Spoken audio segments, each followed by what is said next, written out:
सालाकाटि दखरा दुलाराय बर' फरायसा आफादनि बानजायनायाव दिनै जोङो मोनसे इन्टेलेक्सुयेल मिट लानाय जादों। स्पेसियेलि नैबे 6टा जनगोष्ठीफोरखौ जनजाति एबा एसटी खालामनायनि सायावहाय बेवहाय जोङो गोथौयै सावरायलायनांगौ मोनसे हाबाफारि जानायलाय जोङो स्पेसियेलि जोंनि ओनसोलनि इन्टेलेक्सुयेल मेलेमजिबि बिथांमोनजों सावरायनाय जायो। आरो उद्देश्यआ बेनो जोंनि जेरैखि जाया थाखानाय एसटीफोरनि रैखना बैखना आरो बर' माहारिनि दा मोनसे क्रुशियेल सिचुएशनाव जोङो माबोरै गाबथानांगौ बेनि सायावहाय जोङो सावरायलायनाय जायो। दा जोङो दिनैनि बे हाबाफारिनि गेजेरजों जोङो बेखौनो खावलायदों, दिनैनि तारिखआव जों बयबो मिथिलायगौ दान्थे बिदान्थे जालायदों ससियेल मिडियायाव बा निउस मिडियाफ्राव जों बयबो नुदों। खिन्थु स्पेसियेलि बे गासिबो दिनैनि तारिखआव दुखुनांथावै बे मोनसे राजखान्थि खालार होलायनायनि मोनसे थासारि फैदों।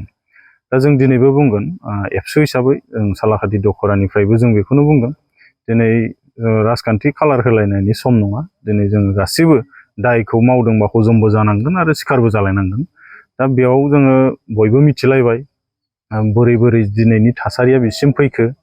हाग्रामा महिलारि मानगोनां चिफ दिनैनि बिटिसिनि बिथाङा एनअसिखौ हरदों, जों बेखौ बयबो क्लियार 2016 सनावहाय। आरो दिनै हयथ' सानदोंमोन खोमा बिथाङा बेजों जेबो जाफैनाय नङा, आं बेजोंनो राजखान्थि गेलेगोन। खिन्थु दिनै आल्टिमेट बिथाङाबो जों आनफर्चुनेटखौनो बुंनांगोन गाब्र'फैदों। आरो दिनै बेखौ लानानै जों बयबो रायजो राजाया खावलायगासिनो दं जे बिथाङा उइथड्र खालामफिननांगौ, जायनि थाखाय दाख्लैबो जोंनि फरायसाफोर बिथांमोनाबो खावलायबाय जे उइथड्र खालामफिननांगौ बुंनानै।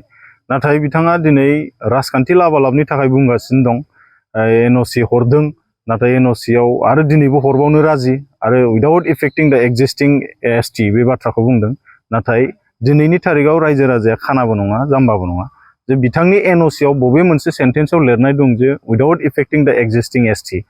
दा बे बाथ्राखौ सिखार जानांगोन। हाग्रामा महिलारि बिथांखौ जोङो दसिनो थाङाखै, गोरोन्थिया मावदों, बिथाङा सिखार जानांगोन आरो बिनि थाखाय मा मेकानिजम खालामनो हायो बा जों बोरै एसटीखौ एक्जिस्टिं एसटीनि थाखाय जोङो रैखना बैखना खालामनो हायो बेखौ जोङो खालामनांगौ होननानै दिनैनि तारिखआव डिसिसन लादों।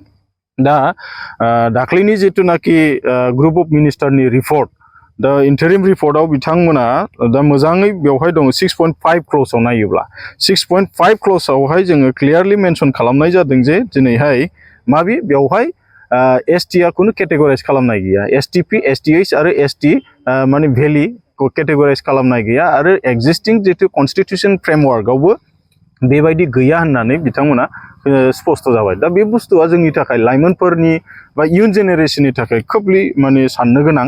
आं बे बाथ्राखौ फोरमायबाय।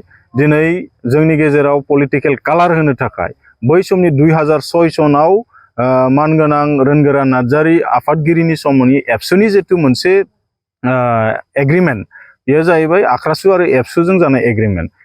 बै समनि मोनसे जितु कम्पालसन, बेवहाय जोङो बड'लेण्ड आन्दलननि मोनसे कम्पालसन जोंनि गुबुन गुबुन जातिफोरखौ नांफागौनि थाखाय बे मोनसे आन्डारस्टेन्डिं मोननै संगठननि गेजेराव। दिनै बेखौ लानानै एनअसि होननानै दिनै सोरबा सोरबा पलिटिकेल माने ब्लेमिं खालामनो नागिरनाया बे बिराद दुखुनांथाव आरो बे माने सोंखारिथाव।